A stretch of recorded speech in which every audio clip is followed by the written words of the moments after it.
to know where the evacuation zones are and where the areas are where you're going to aggregate and collect and find your friends and loved ones. And so, like I said, Japan has a very good system like this. Hawaii does as well.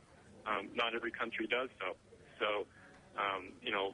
Well, we know that Japan is in a struck that very same area in Japan, that one measuring around 7.8. That was on Wednesday, earlier this week.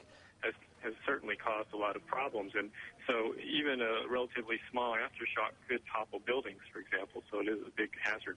It goes all the way up to Russia, Guam, Taiwan, the Philippines, Indonesia, as well as Hawaii itself. So that warning would be for all these countries. Primarily is toward the... but in terms of human life as well. Television, all public transport in the capital has been stopped. Rail passengers have been left to walk along the lines. The quake, which is the biggest island that makes up Japan and one of the most populated as well. And the quake has prompted warnings of a tsunami. In some areas, the water level could rise up to 6 meters, according to the Tsunami Warning Center, the Pacific Tsunami Warning Center in Hawaii.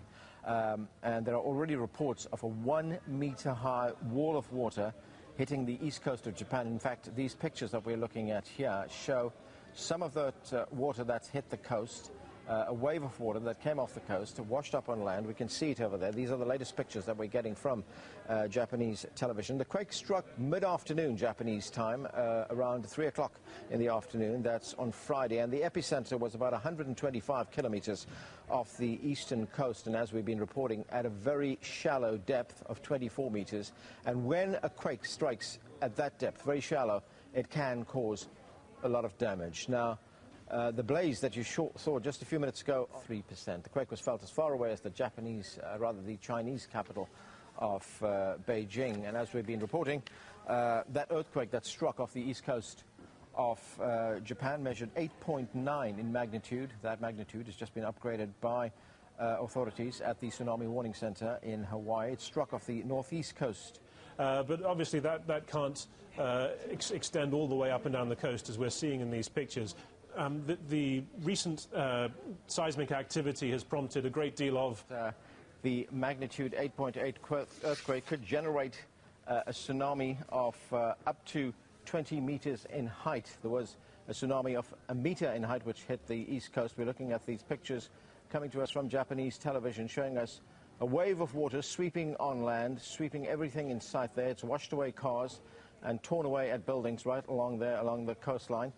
Our correspondent, Harry Fawcett, is in Kuala Lumpur. He's been monitoring developments there. Harry, what's the latest you have there from the...